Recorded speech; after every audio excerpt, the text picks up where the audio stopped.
L'une des caractéristiques des substances est qu'elles contribuent à modifier la chimie du cerveau et du corps. Il y a donc une dépendance chimique à ce moment-là. Mais la personne qui veut changer doit vraiment le vouloir. C'est le premier élément. En d'autres termes, personne ne peut vous obliger à changer. Mais vous devez trouver en vous la volonté de voir si c'est vraiment ce que vous voulez faire. J'ai étudié le comportement des personnes au cours des 12 dernières années. Comment se fait-il qu'un vieil homme puisse regarder ses radios et voir une tache sur ses poumons et que le médecin lui dise « Georges, c'est une tache sur tes poumons. Ce n'est rien maintenant. Si tu continues à fumer, ça le deviendra. » Et ce monsieur prend juste ses cigarettes, les jette à la poubelle et c'est terminé le jour suivant. Comment expliquez-vous cela ? Il a pris une décision et celle-ci a été une expérience qui a commencé à réécrire sa chimie dans sa biologie. Comment une personne qui entre dans un état d'extase religieuse, un état de foi absolu, peut-elle boire de la strychnine et ne pas être empoisonnée par celle-ci ? C'est une décision que les personnes qui veulent réellement prendre la décision de changer doivent prendre avec une intention ferme. Eh bien, il y a 1300 produits chimiques différents qui sont libérés et qui stimulent votre système immunitaire, qui provoquent la régénération et la réparation du corps. En fait, ces 1300 produits chimiques sont des produits chimiques profonds qui allongent aussi les télomères. C'est la meilleure pharmacie du monde. Il s'avère maintenant que 10 minutes de gratitude par jour libèrent un produit chimique appelé la munich-globuline, la première défense contre les bactéries et les virus.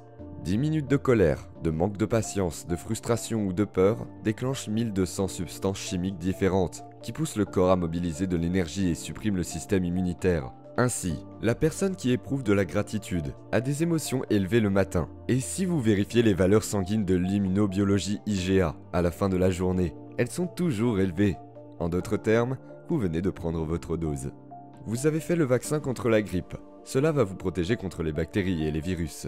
Maintenant, voici la vérité. Les microbes ne vous rendent pas malade. Nous nous rendons malades. Et si vous êtes dans une entreprise où tout le monde est infecté et est malade en même temps, ce n'est pas à cause du microbe, mais plutôt du stress qui rend les personnes plus sensibles. On les appelle des bactéries opportunistes, car elles attendent une occasion de proliférer. Si votre système immunitaire est compromis, les gens doivent savoir la vérité à ce sujet, car ils sont programmés pour croire que les microbes les rendent malades. Il n'existe donc aucun microbe portant votre nom qui attende de vous attaquer. Nous avons autant de micro-organismes dans notre corps que de cellules. Il s'agit donc simplement de la manière dont nous gérons nos états internes. La vérité ultime est l'unité, et tout le reste n'est qu'une diminution de celle-ci.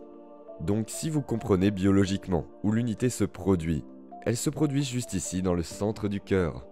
Si vous preniez 10-15 minutes de votre journée pour vous focaliser dans ce centre, dans lequel vous placez votre attention et donc votre énergie, ceci vous permettrait de développer une émotion élevée, comme la gratitude, l'épanouissement, la joie de vivre, l'amour de la vie ou la compassion. Vous l'avez ressenti profondément. Vous savez qu'au moment où l'énergie entre dans votre cœur, le champ autour de votre corps s'étend jusqu'à 9 mètres de large.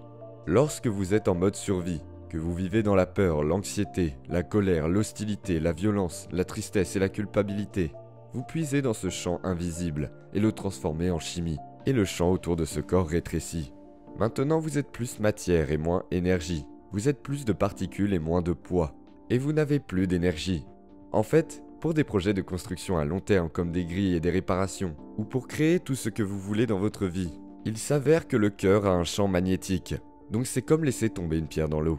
Et si vous pouvez maintenir cet état émotionnel maintenant, vous déposez pierre après pierre, et cela crée des ricochets.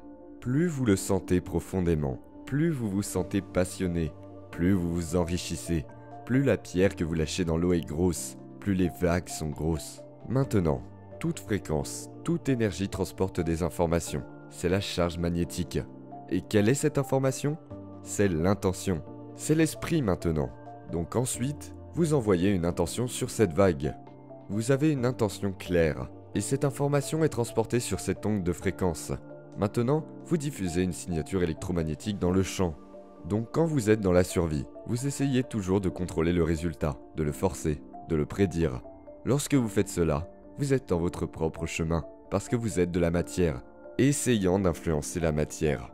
Et ça va prendre un certain temps. Nous appelons cela la création tridimensionnelle. La création en 5e dimension est l'opposé. En fait, vous n'allez nulle part. Vous êtes le vortex qui appelle l'expérience vers vous. Donc, quand vous combinez cette intention claire avec une émotion élevée, quand il y a une correspondance vibratoire entre votre énergie et ce potentiel dans le champ quantique, c'est comme prendre un diapason et le frapper. Vous en avez un autre et celui-ci va produire la même harmonie. Maintenant, il y a la correspondance vibratoire. Et plus vous pouvez maintenir cette énergie, ou mieux encore, plus la fréquence est rapide, plus l'émotion est élevée, plus cela se produit rapidement. Et apprenez aux gens comment faire ça correctement. Ils n'essaieront jamais de contrôler le résultat. Ils ont confiance en l'issue parce que c'est le centre où l'on fait confiance à l'inconnu. Alors maintenant, vous déposez la chose même que vous avez faite parce que vous ne vous sentez pas séparé des possibilités. Vous n'êtes pas un matérialiste définissant la réalité avec vos sens, ce qui se produit principalement à cause des hormones du stress. En fait, c'est le contraire qui se produit. Votre cœur est ouvert et vous vous sentez connecté à quelque chose de plus grand.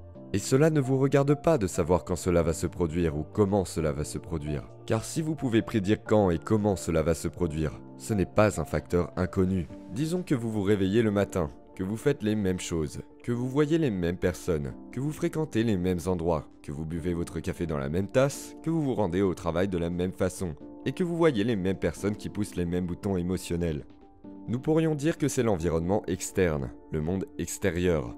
Toutes les personnes que vous connaissez, les choses que vous faites et les endroits où vous allez, votre environnement externe active différents circuits dans votre cerveau, vous amenant à penser consciemment ou inconsciemment de manière égale à tout ce que vous connaissez. Et tant que vous réagissez et pensez de la même manière que tout ce que vous connaissez, vous continuez à créer la même vie. Le principe des neurosciences dit que les cellules nerveuses qui se connectent ensemble sont raccordées ensemble.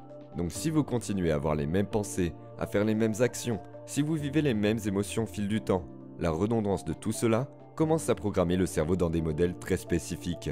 Ce schéma devient alors notre identité ou notre personnalité.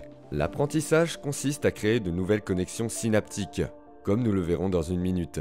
Et la mémorisation consiste à maintenir et entretenir ces connexions. Donc la plupart des gens, à un certain moment de leur vie, continuent à penser de la même façon. Ils programment leur cerveau dans un certain modèle. Ils continuent à faire les mêmes choses qui créent des habitudes qui deviennent une partie de leur identité. Continuent à vivre les mêmes émotions qui sont créées par les mêmes expériences. La redondance et la répétition de tout cela commencent à amener le cerveau à fonctionner en réseau très limité. Cela devient ce que nous appelons notre identité. De sorte qu'à l'âge de 35 ans, la psychologie dit que, pour l'essentiel, nous sommes un ensemble de comportements mémorisés et de réactions émotionnelles qui constituent notre identité. Quand vient le temps de changer, les gens doivent réaliser que 5% de leur esprit conscient travaille contre 95% de ce qu'ils ont mémorisé inconsciemment. C'est un peu comme si l'esprit et le corps travaillaient en opposition. Donc cela devient très difficile à changer parce que nous utilisons un très petit pourcentage pour aller à l'encontre de ce que nous avons mémorisé inconsciemment. Bien, il y a une nouvelle immersion scientifique appelée neuroplasticité. La neuroplasticité dit que vous êtes, en fait, changé biologiquement par chacune de vos pensées, chaque nouvelle chose que vous apprenez, chaque nouvelle expérience que vous créez, chaque nouveau choix ou nouveau rêve que vous faites. Votre cerveau commence à s'activer dans de nouvelles séquences, de nouveaux modèles et de nouvelles combinaisons. Et chaque fois que vous faites travailler le cerveau différemment, vous changez votre esprit, car l'esprit est le cerveau en action. Donc la plupart des gens, à un certain moment de leur vie, arrêtent d'apprendre et commencent à ressentir. Quand les sentiments deviennent le baromètre du changement, nous nous éloignons toujours de la grandeur. Parce que lorsque vous changez, cela signifie que vous allez devoir sortir de votre état de repos, en premier lieu, et deuxièmement, vous allez vous sentir un peu mal à l'aise. Dès que nous commençons à nous sentir mal à l'aise, la plupart des gens se disent « je veux revenir à cette identité familière ». Donc si vous avez une pensée, chaque fois que vous en avez une, vous fabriquez une substance chimique dans votre cerveau. Si vous avez une grande pensée ou une pensée illimitée, vous activez un ensemble de circuits dans votre cerveau dans une séquence et un modèle très spécifique, qui produisent un niveau d'esprit qui signale à une autre partie de votre cerveau que vous allez commencer à vous sentir exactement comme vous êtes en train de penser, grandiose ou illimitée. Si vous avez une pensée négative ou une pensée malheureuse, vous activez un ensemble différent de réseaux neuronaux dans une combinaison et une séquence différente, qui produisent un niveau d'esprit différent, qui active un mélange différent de produits chimiques, pour que vous vous sentiez exactement comme vous étiez en train de penser, négatif ou malheureux.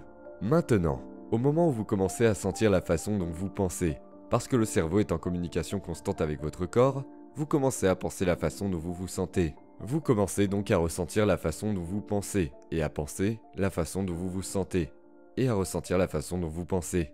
Et le cycle de pensée et de ressentir au fil du temps conditionne le corps à mémoriser cette émotion mieux que l'esprit conscient. Chaque fois que le corps sait mieux que l'esprit, cela s'appelle une habitude. L'habitude, c'est quand le corps et l'esprit, Or, les pensées sont le langage du cerveau et les sentiments le langage du corps. Donc quand vous commencez à penser et à sentir dans un certain cycle, vous créez un état d'être. Comme je l'ai dit, 95% de ce que nous sommes à l'âge de 35 ans est un ensemble de comportements mémorisés qui fonctionnent inconsciemment dans les coulisses de notre conscience. Voici un bon exemple. Vous ne pouvez pas vous souvenir consciemment d'un numéro de téléphone. Il faut avoir plus de 35 ans pour ça. Vous ne pouvez pas vous souvenir consciemment d'un numéro de téléphone, mais vous allez vers le combiné. Vous le prenez, vous regardez le clavier, et vos doigts composent le numéro. Vous ne vous souvenez pas du code secret de votre carte bancaire, mais vos doigts s'en souviennent. Vous l'avez pratiqué tellement de fois que votre corps sait mieux que votre cerveau. Or, 95% de ce que nous sommes à l'âge de 35 ans est constitué de cet ensemble de programmes automatiques, subconscients et mémorisés. Donc à 35 ans, on a pratiquement tout compris. C'est devenu neurologique et programmé. Maintenant, la personne veut penser positivement, mais elle s'est sentie négativement pendant les 25 dernières années. Elle veut créer une nouvelle vie et une nouvelle vision pour elle-même, mais elle se sent coupable. C'est l'esprit et le corps qui travaillent en opposition. Nous devons reconditionner le corps à un nouvel esprit. Et quand le corps devient l'esprit, alors quand je disais que le changement consiste à penser plus grand que le corps, ce que je veux dire par là, c'est que nous devons penser plus grand que les émotions mémorisées que le corps a reconnues ou avec lesquelles il est devenu familier. Le stress, c'est quand le corps est déséquilibré, et quand vous êtes poursuivi par un lion, il y a des milliers d'années, vous avez activé un système nerveux primitif pour mobiliser toute cette énergie afin de vous préparer à une menace ou à un événement dans votre environnement extérieur. Et lorsque vous mobilisez toute cette énergie, vous vous dites en fait, je dois prendre soin de mon corps, je dois prendre conscience de mon environnement et de combien de temps je dispose pour y arriver. Donc ce qui était autrefois hautement adaptatif, c'est-à-dire que si vous étiez poursuivi par un lion, vous avez intérêt à vous assurer que vous avez assez d'énergie pour vous battre ou fuir. Mais aujourd'hui, si vous envisagez de licencier un employé et que vous savez que sa femme est malade et qu'il a 4 enfants, et que vous savez qu'il a plus besoin de ce travail que l'autre personne qui va rester, et que vous commencez à y penser encore et encore, vous déclenchez la réponse au stress rien que par la pensée. Ce qui était autrefois hautement adaptatif devient maintenant très inadapté. Car aucun organisme dans la nature ne peut survivre à un stress à long terme.